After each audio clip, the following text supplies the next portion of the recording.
अस्सलाम वालेकुम रहमतुल्लाहि व बरकातहू। नाज़रीन इकराम, खाकसर Aamir Hasni high focus TV से, और हम कुछ अरसे से बातचीत कर रहे हैं फ़िज़िक्स के हवाले से।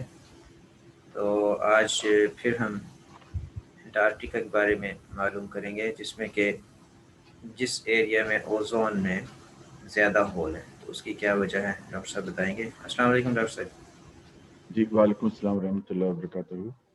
एंटार्क्टिका जो है वो साउथ पोल है, और जी। साउथ पोल में जो ओजोन की जो लेयर है वो थिन है, ज्यादा होल है। डिप्लीशन ओजोन की भी ज्यादा है, थिन लेयर जो है वो ओजोन की ज्यादा है। अच्छा। तो ज्यादा ओजोन का होल एंटार्क्टिका में क्यों है, ये है आज का मौजू। कंपेयर टू आर्टिक, आर्टिक में थोड़ा है, एंटार्क्टिका में ज्यादा है। ये ठीक। क्या वजह है? तो सबसे पहले ये है कि हमें मालूम होना चाहिए कि ज़मीन के ऊपर जो है हवा जो है अ, उसकी हिसाब से लेयर्स हैं। एटमॉस्फेयर, उसकी 6 लेयर्स हैं। नंबर 1 जो है वो ट्रॉपिक है। नंबर 2 जो है वो स्टेरो स्फीयर है, फिर मीजोस्फीयर है, फिर थर्मोस्फीयर है, फिर एक्सोस्फीयर है, फिर मैग्नेटोस्फीयर है। ठीक। तो tropic, stratosphere, troposphere, stratosphere, mesosphere, फिर उसके बाद है थर्मोस्फीयर, उसके बाद है एक्सोस्फीयर, उसके बाद जो है वो मैग्नेटोस्फीयर है। पहले जो ट्रॉपिक है वो 10 किलोमीटर का है। अच्छा। फिर स्ट्रेटो जो स्फीयर है वो 10 से 30 किलोमीटर का है। फिर मेसो जो है 10 से 55 किलोमीटर का है। ये 0 से लेके 55 किलोमीटर में 3 लेयर जो हैं वो होती हैं। और 3 लेयर में जो स्ट्रेटोस्फीयर है उसमें ओजोन की जो है वो ज्यादा लेयर होती है। कुछ जो है वो ट्रॉपिक में भी ओजोन होती है, लेकिन ज्यादातर जो है ये स्ट्रेटोस्फीयर में ज्यादा ओजोन जो है लेयर होती है।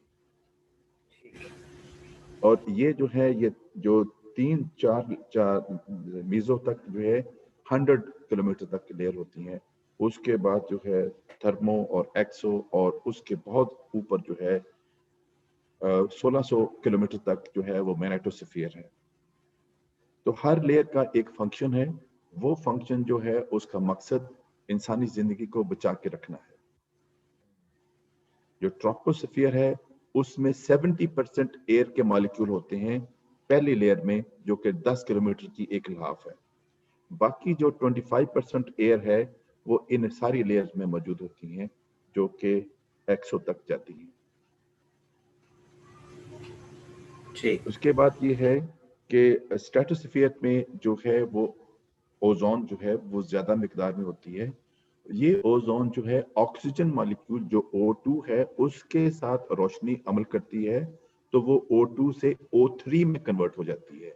O3 में ये कन्वर्ट होके ये एक फिल्टर का काम करती है कि जो रोशनी, जो यूवी रेडिएशन जो कि हाई एनर्जी की रेडिएशन होती है, उसको 98% ये एब्जॉर्ब कर लेती है। ये एज ए फिल्टर के इस्तेमाल होती है। ये खुदा ताला ने एक एक लिहाफ बनाया हुआ है कि जिसकी वजह से इंसानी जिंदगी, हैवानी जिंदगी वो महफूज रहती है। यूवी रेडिएशन जो है वो फिल्टर हो जाती हैं, वो आगे नहीं अच्छा। जाती, और उससे यह प्रोटेक्शन है।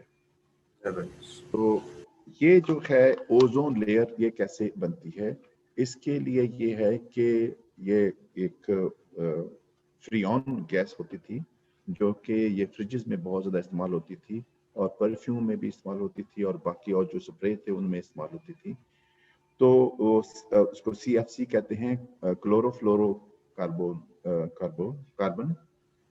तो ये जो गैस है ये यूवी के साथ रिएक्ट करके क्लोरीन और फ्लोरीन के रेडिकल जो है ये प्रोड्यूस करती है।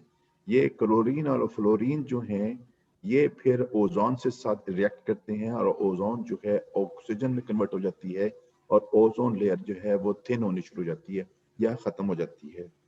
तो इसका सबसे ज्यादा यही है कि ये क्लोरोफ्लोरो जो थी CFC, ये एक ऐसा मॉलिक्यूल था जो कि हम ज्यादा इस्तेमाल कर सकते थे, पेस्टिसाइड में भी इस्तेमाल करते थे और ये फ्रिजेस में भी इस्तेमाल होती थी, और उसकी वजह से जो है ये जो है एज ए वेस्ट जो मॉलिक्यूल जो है वो एटमॉस्फेयर में जाता था और एटमॉस्फेयर में जाके यूवी के साथ रिएक्ट करके ये ओजोन को ये तबाह कर देता था।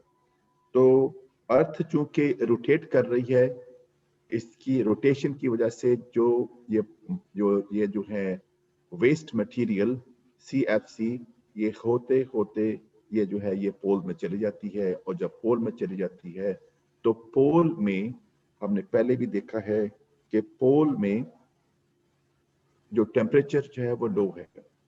अगर टेम्परेचर जो है वो -80 डिग्री सेल्सियस से नीचे हो जाता है, तो उसकी वजह से इतने लो टेम्परेचर पे ये जो रिएक्शन है, ये ओजोन खत्म होने का वो ज्यादा हो जाता है। जो ही ओजोन खत्म होती है, ऑक्सीजन होती है, अगर रोशनी होती है तो फिर वो दोबारा ओजोन बननी शुरू हो जाती है। लेकिन चूंकि हमने ये पहली ट्यूब में वीडियो में देखा था कि एंटार्क्टिका में ज्यादा ठंडक है, ज्यादा टेम्परेचर लो चला जाता है, -90 डिग्री C पे चला जाता है 2 महीनों के लिए कंटिन्यूसली, जब ये कि जून और जुलाई का महीना होता है, जब उसमें रोशनी की लाइट नहीं आती। तो रोशनी की लाइट नहीं है और ये CFC है, ये दोनों वजूहात की वजह से जो ओजोन जो है उसकी लेयर जो है वो तबाह हो जाती है, और जब वो तबाह हो जाती है तो बहुत ज़्यादा एरिया जो है वो उससे मुतासर होता है। तो इसकी वजह से ये पोलर स्ट्रेटो क्लाउड की वजह से, इसको कहते हैं पोलर स्ट्रेटो क्लाउड की वजह से ये जो है ओजोन जो है वो ज़्यादा मिकदार में तबाह हो जाती है। तो इसकी वजह जो है ये एंटार्क्टिका का लो टेम्परेचर है, और इसकी वजह ज्यादा मिकदार में CFC जो गैस है इसका इस्तेमाल है। तो 1989 में मॉन्ट्रियल प्रोटोकॉल जो है वो उसको अडॉप्ट किया गया था कि 1965 तक जो है उसकी मिकदार जो है वो बहुत कम कर दी जाएगी और ओजोन की तह जो है उसको बहाल किया जाएगा। तो ये है आज का कि ओजोन जो डिप्लीशन है, ओजोन की जो लेयर है, वो बहुत बड़ा होल जो है एंटार्क्टिका में जो है उसकी वजह जो है उसका टेम्परेचर लो टेम्परेचर है, और लो टेम्परेचर की वजह से जो है वो होल जो है वो ज़्यादा बढ़ता जा रहा है, और उसकी वो जो है ज़्यादा खतरनाक है। लेकिन ये भी है कि वहाँ आबादी जो है वो तकरीबन ना होने के बराबर है, वहाँ जो होल जो है वो बढ़ता जा रहा है। लेकिन ये है कि जो CFC है, जो कार्बो क्लोरोफ्लोरो कार्बो हाइड्रोजन, उसका इस्तेमाल जो है वो कम करके उसको होल को रिपेयर किया जा सकता है, तो उसकी मिकदार जो है ओजोन की वो बहाल की जा सकती है। तो इसके लिए ये जो है मॉन्ट्रियल प्रोटोकॉल जो है वो इस्तेमाल बनाया गया है। तो उम्मीद है कि ये 2065 तक जो है ये बहाल हो जाएगी। और अभी जो पिछले दिनों भी कोई मैंने जिक्र सुना था, वो कंफर्म करना चाहूँगा कि जो कोरोना की वजह से एकदम से फैक्ट्रीज और काम वगैरह बंद हुए, उस दौरान में भी कहते हैं कि बेहतरी आई है कि वो होल जो है वो बंद होना शुरू हुए हैं या कम, उसकी ओजोन में बेहतरी का कोई मौका ऐसा। ये काफ़ी है कि ये बहुत ज़्यादा जो है मिकदार में, लेकिन ये है कि बहुत ज़्यादा मिकदार में पानी भी इस्तेमाल किया गया है और बहुत ज़्यादा मिकदार में और चीज़ें भी इस्तेमाल की जा रही हैं। तो ये है कि नेट एवरेज जो है वो कितना असर हो रहा है, लेकिन ये बहुत ज़्यादा है इफ़ेक्ट है कि बहुत ज़्यादा मिकदार में जो है एयर ट्रैवल जो है वो कम हो कम गई हुआ है। था, एयर ट्रैवल जो है वो सबसे ज़्यादा थी क्योंकि वो एटमॉस्फेयर सारा को पोल्यूट पोल्यूशन कर ऊपर रही जाता थी, था, बिल्कुल। और जो है बाकी जो है वो ट्रांसपोर्टेशन जो है वो कम हुई है, और जिसकी वजह से जो है कार्बन डाइऑक्साइड जो है वो कम हुई है, और दूसरी जो चीज़ें जो हैं وہ بہت زیادہ کم ہوئی ہیں. اس سے پازیٹیو اثر ہوا ہے، لیکن یہ جو ہے اکنامکلی کافی ڈائیورس کافی پرابلم میں ہے. جی اب دیکھتے ہیں کہ کیا ہوتا ہے کہ کس طریقے سے یہ کنٹرول ہوتا ہے. لیکن ٹھیک ہے سر. کچھ چیزیں جو ہیں وہ بہتر ہو رہی ہیں، اور امید ہے کہ جو نیکسٹ اسٹیپ ہے وہ بہتر ہو. انشاءاللہ. بہت شکریہ سر. ڈاکٹر صاحب بہت نوازش، آپ نے کچھ اور معلومات دی ہمارے ناظرین کے لیے، مفید معلومات. تو یہاں پر ہم اپنے پروگرام کو ختم کریں گے، اور اگر آپ کو ہماری ویڈیوز پسند آ رہی ہوں تو ضرور آگے شیئر کریں. اور آپ سے درخواست ہے کہ اگر ابھی تک آپ نے ہمارا چینل سبسکرائب نہیں کیا تو وہ بھی کر لیں. بہت شکریہ، تاکہ ہمارا یہ تعلق برقرار رہے. السلام علیکم ورحمۃ اللہ وبرکاتہ. وعلیکم